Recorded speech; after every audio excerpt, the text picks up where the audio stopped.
नमस्कार, बहुत स्वागत है आपका। मैं हूं आपके साथ ऋतु ज्ञानवानी। थोड़ी देर में बालाघाट पहुंचेंगे पीएम मोदी। बता दें, बालाघाट में होगी चुनावी सभा। 2 दिन में पीएम का ये दूसरा दौरा है, बेहद ही खास, क्योंकि चुनाव नजदीक है और उससे पहले चुनावी शंखनाद पीएम कर चुके हैं और अब महाकौशल का ये दौरा, महारैली यहां पर होने जा रही है। बेहद खास ये रैली होगी। चुनावों से पहले वोटरों को साधने की तमाम कोशिशें की जा रही है बीजेपी के द्वारा। थोड़ी देर में बालाघाट पहुंचेंगे पीएम मोदी। बालाघाट में चुनावी सभा होगी। 2 दिन में पीएम का दूसरा दौरा यहां पर होने जा रहा है। सब कुछ तैयारियां की जा चुकी हैं, बस इंतजार है पीएम का, महारैली का। सभी पहुंच चुके हैं। व्यवस्थाएं, कड़े इंतजामात, सुरक्षा के सब कुछ यहां पर किया जा चुका है। बड़ी संख्या में लोग जुटे हैं, कार्यकर्ता, नेता जुटे हैं। दिग्गजों का जमावड़ा यहां पर रहेगा और थोड़ी देर में यहां महारैली होगी।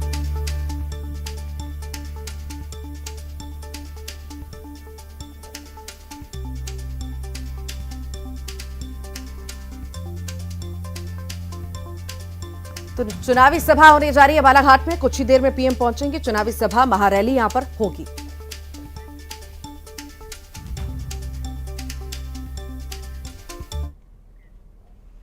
एमपी में लोकसभा चुनाव के पहले चरण के उम्मीदवारों की कुंडली, उम्मीदवारों पर एडीआर की रिपोर्ट जारी हुई है। कुंडली निकाली गई है। एमपी की 6 सीटों पर 88 उम्मीदवार हैं। एमपी के 31% उम्मीदवार जो हैं करोड़पति हैं। 88 उम्मीदवारों में से 27 हैं करोड़पति। देश के सबसे अमीर प्रत्याशी हैं नकुल नाथ। छिंदवाड़ा से कांग्रेस उम्मीदवार नकुल नाथ के पास 716 करोड़ से ज्यादा की संपत्ति है। बीजेपी के विवेक बंटी साहू के पास 36 करोड़ की संपत्ति है। सीधी से कांग्रेस के कमलेश्वर पटेल के पास 39 करोड़ की संपत्ति है। बता दें, जबलपुर में बीजेपी के आशीष दुबे के पास 35 करोड़ की संपत्ति है। बालाघाट से कांग्रेस प्रत्याशी के पास 19 करोड़। सीधी से बीजेपी प्रत्याशी राजेश मिश्रा के पास 14 करोड़ की संपत्ति। जबलपुर के निर्दलीय ढाई अक्षर के पास 5 करोड़ की संपत्ति। बालाघाट से टंकर मुंजारे के पास 5 करोड़। वहीं बालाघाट से दिलीप छाबड़ा के पास 3 करोड़ 97 लाख। छिंदवाड़ा से राजेश तांत्रिक के पास 3 करोड़ 64 लाख। सीधी से श्यामलाल वैश्य के पास 3 करोड़ 48 लाख। जबलपुर से अशोक राणा के पास 3 करोड़ 9 लाख करोड़ की संपत्ति है। जबलपुर में उदय कुमार साहू के पास 3 करोड़ 3 लाख की संपत्ति है। और कई सारे ऐसे भी हैं जिन पर आपराधिक मामले भी दर्ज हैं।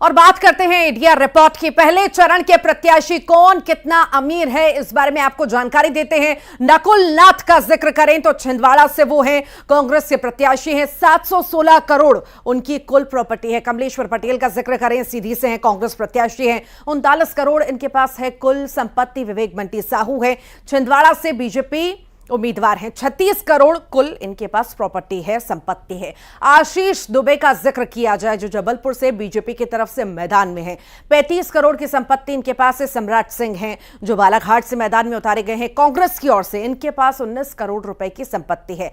राजेश मिश्रा का अगर जिक्र किया जाए, जो बीजेपी से मैदान में है, सीधी से 14 करोड़ रुपए कुल संपत्ति इनके पास है। करोड़पति निर्दलीय प्रत्याशी का जिक्र करें, ढाई अक्षर जो जबलपुर से हैं, 5 करोड़। दिलीप छाबड़ा बालाघाट से मैदान में हैं, 3 करोड़ 97 लाख कुल संपत्ति इनके पास है। अन्य पार्टियों के करोड़पति प्रत्याशियों का भी अगर जिक्र किया जाए, कंकर मुंजारे जो बालाघाट से मैदान में हैं, बसपा से 5 करोड़ इनके पास कुल संपत्ति है। राजेश तांत्रिक जो छिंदवाड़ा से मैदान में है, बसपा की ओर से 3 करोड़ 64 लाख रुपए इनकी कुल संपत्ति है। श्यामलाल वैश्य सीधी से हैं, भाजपा से हैं और 3 करोड़ 48 लाख कुल संपत्ति इनके पास है। वहीं उदय कुमार साहू हैं, जबलपुर से गोंगापा की तरफ से 3 करोड़ 3 लाख रुपए कुल संपत्ति इनके पास है। कुल प्रत्याशी का अगर जिक्र करें तो 88 हैं और करोड़पति 27 प्रत्याशी हैं। वहीं करोड़पति 31% है। तो ये आपको बता रहे हैं, जो एडीआर की रिपोर्ट जारी हुई है कि कौन कौन कितना अमीर है, करोड़पति है, किस किस के पास कितनी कितनी संपत्ति है, इन सभी का हमने जिक्र किया। आपको आंकड़े भी बताए कि आखिर कौन कौन है और किस किस के पास जो है इतनी ज्यादा संपत्ति है, कौन करोड़पति है। पर सबसे पहले नंबर पर जो है कितने अमीर जो हैं, नकुल नाथ है छिंदवाड़ा से, जो कांग्रेस से मैदान में हैं। यहां पर मैदान में उतरे हैं कांग्रेस की तरफ से। कमलनाथ के बेटे हैं, पूर्व मुख्यमंत्री कमलनाथ रह चुके हैं, उनके बेटे हैं नकुल नाथ, जो मैदान में हैं। 716 करोड़ कुल इनकी प्रॉपर्टी है और यही टॉप पर अब चल रहे हैं।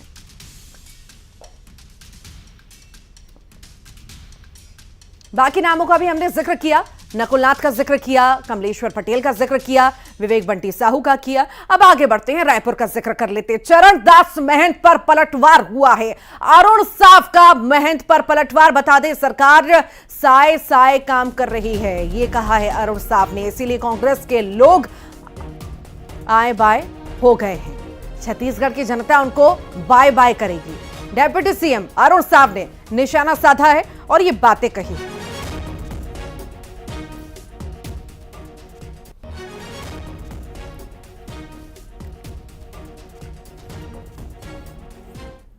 दुनिया के सबसे लोकप्रिय नेता, जो गुजरात के 12 साल मुख्यमंत्री रहे, पिछले 10 सालों से देश के प्रधानमंत्री के रूप में काम कर रहे हैं और तीसरी बार भी वे देश के प्रधानमंत्री बनने जा रहे हैं। ऐसे नेता के लिए इस प्रकार की भाषा का उपयोग करना अत्यंत निंदनीय और दुर्भाग्यजनक है। और जो लाठी मारने वाली बात का उन्होंने जो स्पष्टीकरण दिया था, भोपाल में लोकायुक्त की कार्रवाई देखने को मिली। बैरसिया नगर पालिका के अकाउंटेंट पकड़े गए हैं। बता दें, 20,000 की रिश्वत लेते रंगे हाथों पकड़े गए हैं। ठेकेदार से काम के बदले इन्होंने 50,000 रुपए की रिश्वत मांगी थी। शांति कुंज कॉलोनी स्थित घर से लोकायुक्त ने इन्हें पकड़ा।